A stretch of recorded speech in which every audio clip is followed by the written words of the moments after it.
Hello boxing fans, it's me again, Aberdeen Andy. Welcome back to Andy's Cavern.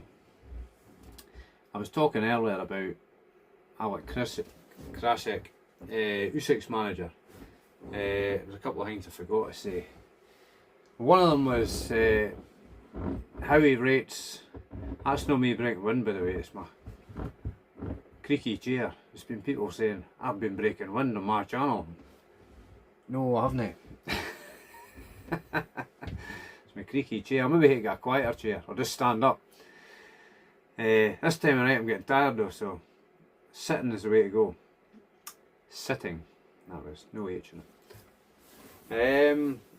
Krassyuk, yeah, he was getting asked, I think, about Martin Bakole, and he really rates Bakole, but thinks the only thing it lets him do is discipline or something like that. So I wonder if anybody will ask Billy Nelson about that. They say he did say Martin Bakole, he could be the next world champion. He's a big strong guy, and I think he's a good all rounder. And being an adopted Scotsman, he could be Scotland's first heavyweight champion of the world.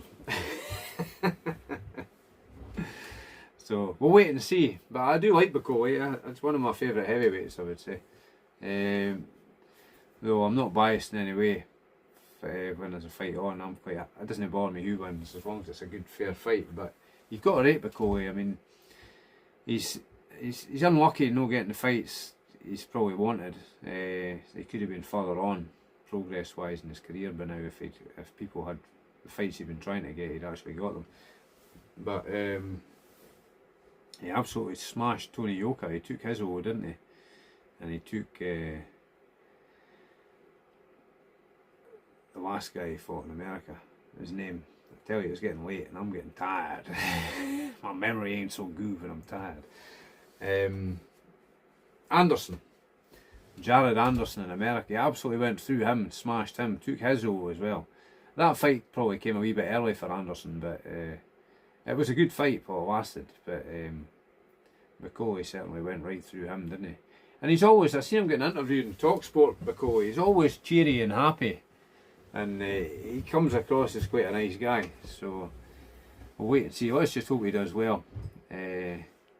Let's hope he gets the fights this year that he deserves. And he's got, Adi Jegba, he's got him next. And I think that fight might be in America. I'm not 100% sure on that.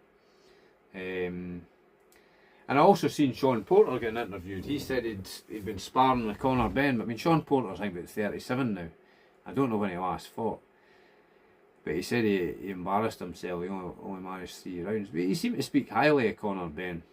He said he was more skillful and quicker than he thought he was. So we'll wait and see. But there's a lot being made of Conor Benn's coming up 2 weights to fight Eubank and that. But when was the last time he fought at 147? It's well over 2.5 years ago, isn't it?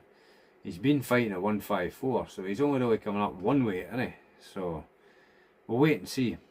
And the rehydration clause for Eubank, I believe it's 9 o'clock in the mornings when he gets weighed. He's only allowed to put 10 pounds on from the weigh until 9 o'clock in the morning, so he does have more time to put weight on. But personally, I'm not an expert. I'm just a boxing fan. I don't really know the process, how they put weight on. Obviously, it's better to put it on slowly. I would imagine. And I've heard people saying if fighters put on too much weight, it can make them sluggish. So who knows? Who knows? They know, obviously. I don't know, but I'm only a spectator from the outside looking in. So, but as I've said before, and I can't go back on my word, I want to see Ben smashed out the game. All this question marks still lie over his head as far as I'm concerned. All that. It was a dark cloud over boxing, that whole failed drug test on clomiphene scenario. I mean, people say he wasn't banned in that, but he was suspended. I've heard Robert Smith from the boxing board of No Control saying the suspension's been lifted. So if there's a suspension being lifted, it's obviously been there in the first place. You can't lift a suspension if it's not been there, can you? So we shall wait and see. I hear some people saying Dennis McCann might get an 8-year ban. If that's what he deserves, that's what he deserves. But it's got to be a level playing field. You can't have some people effectively getting away with it. With some suspension for a couple of years and still being able to fight in other countries, and then hitting somebody else. I don't know if the type of drug they fail on makes the severity of the ban higher or lower, or are they on a point system depending on what it is. I have no idea, but it should be a level playing field for everybody. It shouldn't be depending who your promoter is or how much money you've got. It shouldn't be any of that. If you fail something, there should be stipulations to standardised procedure, you might say. But we'll wait and see. Hopefully they sort that out going forward. You don't want another case like that and dragging on, and poor me and all this caper. It's just bad for the sport in my eyes.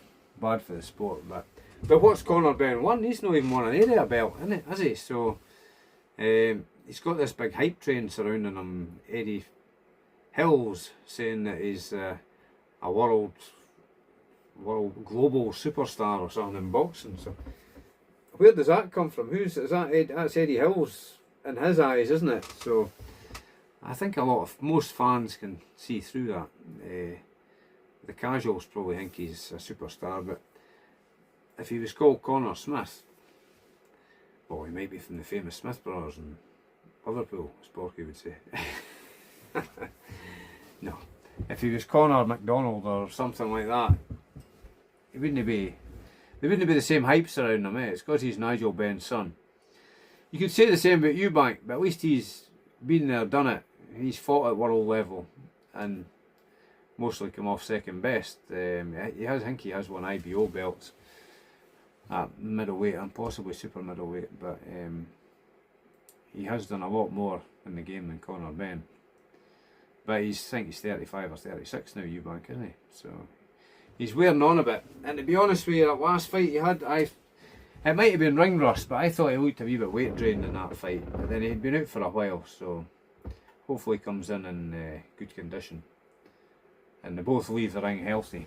Even though I want to see Ben bounced off the canvas a few times and humiliated and put out the game. But let's hope for the fans' sake it's a decent fight. We'll wait and see. We shall wait and see. So that's all for tonight, and we'll catch you up very soon. Take care. Be happy and be healthy. All the best. Cheers.